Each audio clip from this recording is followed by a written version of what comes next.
Esta noche vamos a hablar de nuestro top 5 de películas que más nos gustan, ¿ok?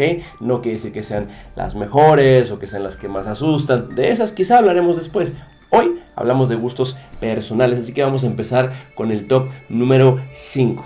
Yo en el número 5 tengo un empate, digo, no me agarré con ninguna, pero tienen cierto parecido en el sentido de que hablamos de brujería y yo tengo un empate entre La Bruja de Blair de los 90 y The Witch ya del 2015, dirigida por Robert Eggers, muy distintas, pero bueno, así de manera resumida, La Bruja de Blair ya todos estamos familiarizados, ¿no? Esta película que inicia con este formato de fan footage, pero que además logra algo excepcional engañando a la gente con esta duda de que si es real o no. Yo me acuerdo que me la comí, yo realmente creí que era una grabación, entonces el hecho de tener ese impacto es justamente lo que provoca que esté en mi lista, ¿no? Porque yo realmente me la creí que era verdad, fue una muy buena jugada de publicidad para que realmente le fuera bien, pero además el que te logre perturbar y asustar, o de entrada con esto que te provoca esta realidad de pensar que realmente es un video de unos chavos, pero además el hecho de que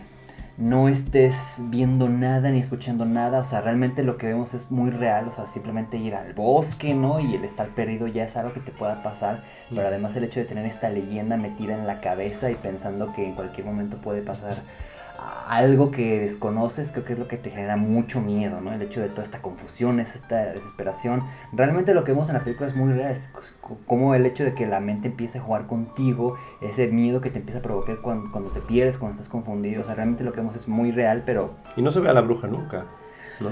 No, o sea, no, es más, casi ni sabemos nada, ¿no? O sea, al principio hay unas cuantas entrevistas acerca de qué se sabe de la leyenda, pero es muy poco, realmente lo encantador de esta película es justamente cómo conectas, en el sentido de que cuántas veces no nos hemos juntado con los amigos, ¿no? Para querer grabar algo, para querer experimentar un miedo así, pero esta película creo que lo llega a muy lejos, lo lleva más lejos y creo que es por excelencia la mejor película de terror de fan footage, en mi opinión.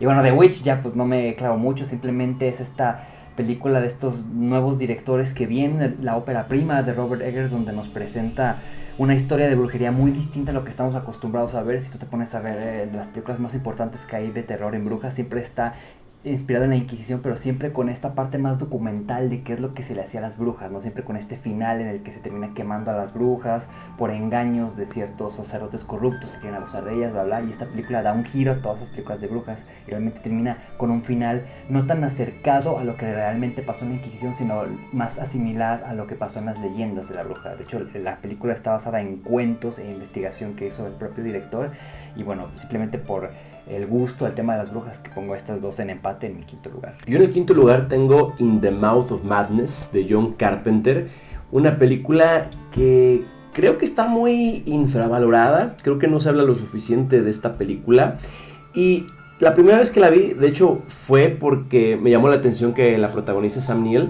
más recordado por la primera película de Jurassic Park de 1993, y podemos jugar un poquito con esta cuestión de que, bueno, el personaje de Sam Neill es un escritor, ¿no? Que tiene que hacer un viaje a un pequeño pueblo en donde están ocurriendo cosas misteriosas. No quiero hablar mucho a detalle de esta película porque quiero dedicarle un video después. Solo quiero decir que vale mucho la pena ver esta película. Creo que es un horror distinto, que tampoco recarga mucho su peso en los jumpscares y que, aunque no habla tal cual de brujería, nos da un vistazo al subgénero del folk horror, ¿no? Y es de lo mejor que tiene John Carpenter, ¿no? Realmente nos muestra el abanico de posibilidades que nos puede ofrecer este cineasta.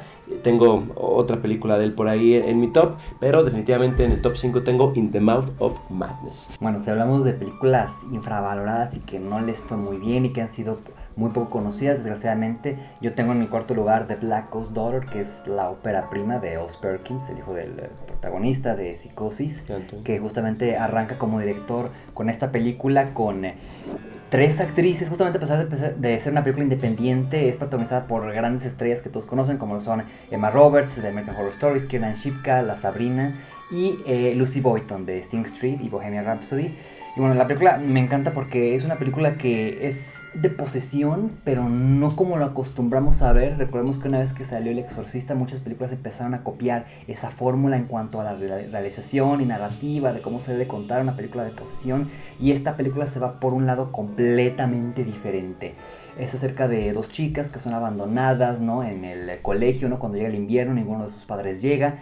Entonces, bueno, lo interesante es cómo el personaje de Kiernan Shipka se empieza a sentir abandonada, sola, y cómo lo interesante aquí es cómo encuentra cierto confort, cómo encuentra cierta compañía a partir de que es poseída por un demonio completamente desconocido. Ya de ahí no les cuento más, pero es una película que aunque no ha sido muy vista, muy reconocida, yo se las recomiendo bastante. Es una película que se va más por el corte de The Witch, con un ritmo mucho más tranquilo, pero igualmente muy perturbador. Yo en el número 4 tengo una también de las que yo recomiendo bastante cuando hablamos de found footage. No es La Bruja, La Bruja de Blair, aunque a mí también me encanta esa película y es un clásico en el género. Pero para mí el número 4 está The Poughkeepsie Tapes, de las mejores películas de found footage jamás realizadas, que creo que también, aunque se estrenó mucho después que La Bruja de Blair, logró mitificarse a sí misma. De hecho es un poco, bueno, hasta hace no mucho era un poco complicado conseguir la película, ahora sí la pueden encontrar en Amazon para su compra en físico, pero por un tiempo fue muy difícil conseguir esta película, se volvió una película de culto, porque no es la típica found footage en la que una persona X o Y, la víctima, está grabando lo que ocurre y que vemos a la amenaza a lo lejos y en cortes y que se cae la cámara, sino que aquí lo que estamos viendo es una combinación de noticias, ¿no? De las notas supuestamente reales que salieron sobre un asesino, y el resto del metraje es el mismo asesino grabando cómo él secuestraba o torturaba a sus víctimas, y tenemos escenas realmente escalofriantes, y yo tengo un recuerdo bastante agradable, digo, para la experiencia que es ver una película de terror. La primera vez que la vi en mi casa, estaba yo solo, estaba lloviendo, era de noche, y en lo que estaba yo viendo la película, sin ponerle pausa, fui rápido a la cocina para rellenarme la bebida por algo de botana. Y algo ocurrió en la película, de lo que no quiero spoilarles mucho, que genuinamente me asustó. O sea, realmente asustarte con una película de terror, lejos de que te guste o no, pues es bastante grato. Entonces, esta película logra ser bastante perturbadora, escalofriante, y de nuevo, cambia un poco la fórmula del found footage, porque es el asesino quien en este caso sostiene la cámara en gran parte del metraje. Muy recomendada. Bueno, a partir de aquí yo ya no estoy seguro de que el orden sea exacto, pero bueno, como al final hay que acomodarlas, nomás para especificar que ninguna me gusta más que la otra, simplemente es por llevar un orden. Y en el número 3 yo tengo Suspiria, que es yo creo que de lo mejor que ha hecho Dario Argento, a quien ya he comentado en otros videos, un director italiano importantísimo dentro del subgénero del giallo. Y bueno, Suspiria en mi opinión es su obra maestra. De entrada, la estética, si tú ves, o sea, sin conocer la película, si tú ves frames de esa película, ni siquiera parecería que es una película de horror, con todo el color que maneja, todos estos colores rojizos, rosas, morados. Es una película de hecho creo que fue de las últimas que se usó con todavía esta técnica de Technicolor para colorear las películas. Pero bueno, tiene un estilo tan propio la película, la música que es musicalizada por un grupo de heavy metal de Italia, o sea, tampoco algo muy común en la película. Entonces es una película muy característica, que se siente como un cuento de hadas de horror. De hecho, el director comenta que en gran parte se inspiró con la película de Blancanieves de Disney para hacer esta película, entre otros cuentos que le contaba a su abuela o algo así. La escribió con su pareja de aquel entonces. Entonces, pues crea esta película que es muy particular. De hecho, sale Miguel Bosé de joven actuando. Y bueno, la historia es muy sencilla, es simplemente de una bailarina que llega a esta prestigiosa academia de baile, pero de repente en esta academia empiezan a ocurrir cosas extrañas, se van dando asesinatos alrededor de esa academia o dentro de la academia. Y bueno, al final se descubre, bueno, no sé si Bueno, no, creo que sí, a este punto creo que ya se sabe que, spoiler, al final del día la academia resulta ser la guarida de unas brujas, ¿no? O sea, al final se descubre que hay una aquelarre de brujas, ¿no? Las que están a cargo. Entonces la historia realmente es muy sencilla, pero es una película con mucha esencia, tanto la música como el color, la fotografía, todo es muy característico de esta película. Está disponible en Prime y es una perfecta elección justamente para estas fechas. Y bueno, yo en el número 3 les comentaba que tengo algo de John Carpenter y es The Thing, una película que yo disfruto muchísimo y cada vez que la veo me gusta más que la anterior. Es una película muy bien hecha, una de las mejores películas de monstruos que hay. Me encanta cómo no sabemos realmente cuál es la forma de este alienígena que simplemente se convierte en una réplica de las personas a quienes infecta o de los animales a quienes infecta, logrando una especie de cabin fever o paranoia dentro de este grupo de científicos que se encuentran en Alaska. Para mí es una obra maestra, un clásico que nunca va a envejecer, que han intentado hacer réplicas de esta misma fórmula, pero nada lo va a lograr como The Thing, que además también se agradece mucho como John Carpenter como cineasta, tanto en esta película como en Halloween, como en otras, no solamente está involucrado en la dirección, sino que también en la música. De hecho, aunque debo decirlo, no está en mi ranking de esta ocasión ninguna película de Halloween, pero debo decir que el trabajo que él hace haciendo el clásico y emblemático tema musical de las películas de Halloween lo mejora todavía más cuando retoman esta franquicia en el 2018 con Halloween y luego Halloween Kills. Entonces acá pues podemos ver que de verdad la mano de Carpenter en la parte de musicalizar sus historias pues es buenísima, se disfruta y se agradece muchísimo siempre.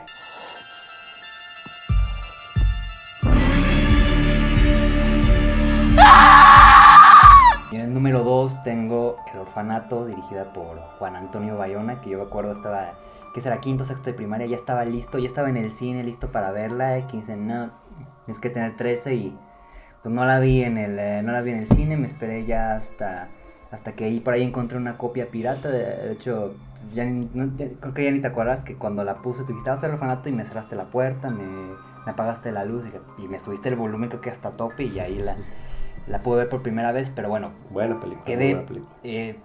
Fascinado en todos los sentidos, es terror en su máxima expresión, pero además esta combinación que hace entre ser una película muy terrorífica, pero además muy conmovedora, ¿no? Como vemos el papel de la madre haciendo hasta lo imposible por encontrar a su hijo, pero en el camino nos vamos encontrando todo tipo de acciones, de actividades terroríficas, ¿no? El asesinato a ciertos niños, ¿no? Todo este tema de los fantasmas, ¿no? En el edificio del orfanato. Entonces me encanta cómo se vuelve una historia de misterio, donde entran las dudas, el terror, la parte maternal que es más conmovedora, cómo el guión se escribió a partir de hacer una como combinación de Peter Pan, qué pasaría si Peter Pan, los niños perdidos, una discapacidades, etcétera. Entonces me parece muy ingeniosa en todos los sentidos. Sé que es muy conocida, pero creo que debería hacerlo todavía más. Pero además dárselo el reconocimiento a su guionista, quien fue Sergio Gutiérrez. Que sí, el director fue Bayona, pero la escribió Sergio Gutiérrez, quien hace poco estrenó serie en Netflix. Querían verla, es muy buena. Pero bueno, siguiendo con El Orfanato, es una película que de verdad me fascinó y son de esas que veo al menos una vez cada año no me la pierdo. El final me rompe la madre, son de esas que sí siempre me saca la lagrimita, pero además sin dejar de ser una película muy terrorífica y una vez más sin abusar de este recurso de los jumpscares, etcétera. Es, como dije, terror en su máxima expresión dentro del cine. Yo en el lugar número 2 tengo lo que es un clásico en el cine, no solo de terror, sino en el cine en general, y es una de las primeras películas de terror que yo vi cuando estaba más chico. No fue la primera, pero es una que recuerdo con mucho cariño, que al día de hoy quizá no genere miedo en nosotros, que ya estamos como muy desensibilizados, ¿no? Con tantas cosas, con tanta violencia incluso que vemos en el cine. Esta película se mantiene como una de las favoritas mías, no solo de terror, sino en general. Psicosis, del maestro Alfred Hitchcock. De hecho, la primera vez que la vi fue en la televisión, fue en español y fue la versión a color, que es un remake frame by frame, o sea, es una copia exacta. Pero por alguna razón me gusta mucho más la original de 1960, que se graba en blanco y negro. Y yo durante un tiempo pensé que se grabó así porque todavía en esa época seguían saliendo las películas en blanco y negro, cosa que no es cierto. Hay películas de los años 40 o 50 que ya estaban a color, pues simplemente se decidió rodar así. Y no sé, es una magia que tiene esta película, que por cierto fue lo que impulsó y catapultó la carrera de Alfred Hitchcock, lo cual le dio el capital para poderse pagar las películas que hizo después. No fue su primer película, pero sin duda su primer éxito. Un clásico del que ya hemos también hablado aquí. La actuación de Anthony Perkins es buenísima. Debo decir que, como a lo mejor muchos estarán de acuerdo y muchos no, de una manera casi objetiva puedo decir que Psicosis 2 es igual de buena. Es ya Psicosis 3, Psicosis 4, Bates Motel y lo que sea son punto y aparte, pero Psicosis 2, que ya la pueden ver a color, pero también protagonizada por Anthony Perkins, me parece muy buena. Me parece que se mantiene el nivel de la original, pero nada como el clásico inmortal de Psicosis, ¿no? Una gran película que yo también igual no puedo ver, o casi veo una vez al año por lo menos. Y esta es también una muy buena temporada para que, si no han visto este clásico, véanlo, pero ya. Bueno, yo en el número 1 tengo The Innocents, dirigida por Jack Clayton, la más antigua de este top, que es una película adaptada del cuento, no sé, cuento largo, no es novela, es un cuento largo, una vuelta de tuerca de Henry James, que hace más o menos poco vimos una adaptación para Netflix, adaptada por Mike Flanagan. Pero yo me quedo mucho con la película, y la serie me gustó mucho, pero incluso la misma serie toma cosas de la película. Esa cancioncita que canta la niña y demás, que se vuelve muy conocida, es de esa película de Jack Clayton, que es en blanco y negro y que se pueden encontrar en YouTube. Y bueno, es justamente en estas ocasiones donde la gente no se informa bien, y por ejemplo dicen por ahí que en Midsommar, que la primera película de terror hecha a luz del día, no es cierto. O sea, de entrada en el folk horror hay muchas películas de terror que se hacen a luz del día, pero además también en The Innocents de Jack Clayton hay escenas que están ahí en un jardín a plena luz del día y que son muy aterradoras.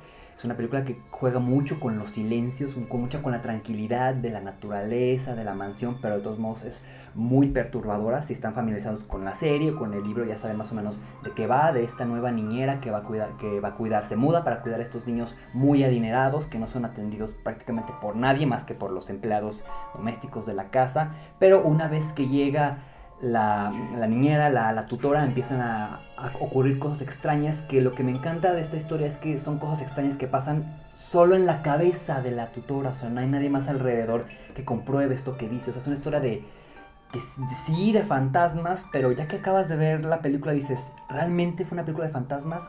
¿O era la tutora la que tenía problemas? Es una de estas historias que es parecida al Resplandor, en el sentido de que ¿realmente son fantasmas o realmente es cosa del personaje? Te pones ahí en duda, te pones a pensar. Y bueno, es una película que con tan poco te logra perturbar tanto. O sea, es una película que con los silencios o con siluetas de personajes te genera mucho miedo. Es un clásico que, repito, que ya he dicho con otras películas, merece más reconocimiento, sobre todo porque ha inspirado proyectos que han sido más famosos, como lo fueron la serie de Mike Flanagan, sin quitarle reconocimiento, pero que nacen a partir de otros proyectos como este, que es The Innocents de Jack Clayton. Y en primer lugar, en mi top número 1, como películas, tengo Hereditary, de Ari Aster. Es una película que desde la primera vez que la vi, quedé fascinado con esta historia, que es un drama realmente, ¿no? O sea, sí es una película de terror, pero es más el drama familiar, lo que está ocurriendo, cómo lidian con la pérdida, al principio de la abuela, después de la hija, y bueno, eventualmente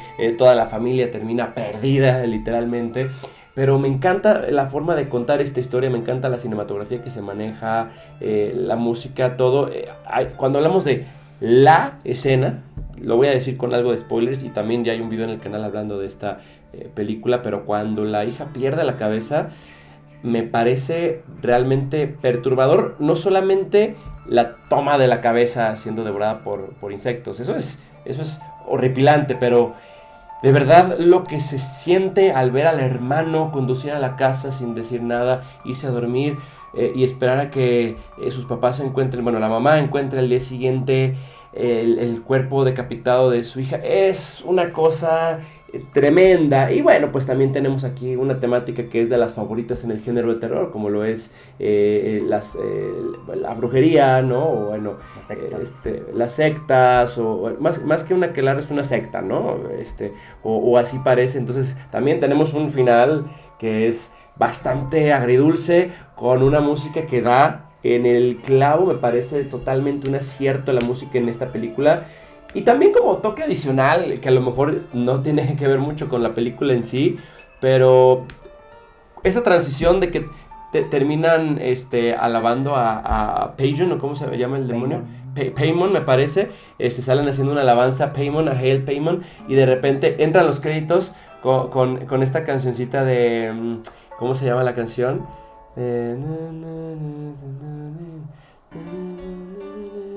Bueno, la voy a poner ahí en el video. Ajá. Algo de Now, ¿no? All Things Now.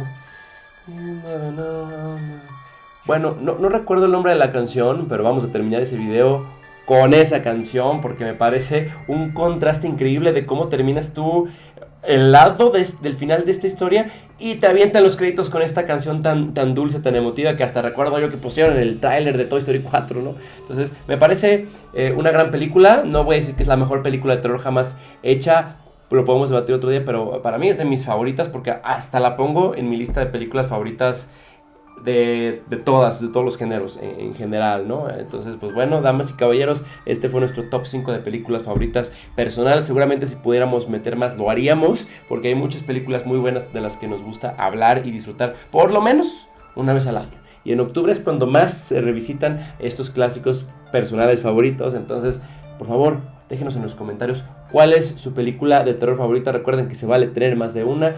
Déjenoslo por ahí y nosotros nos despedimos para vernos en un siguiente video. Que tengan buenas noches.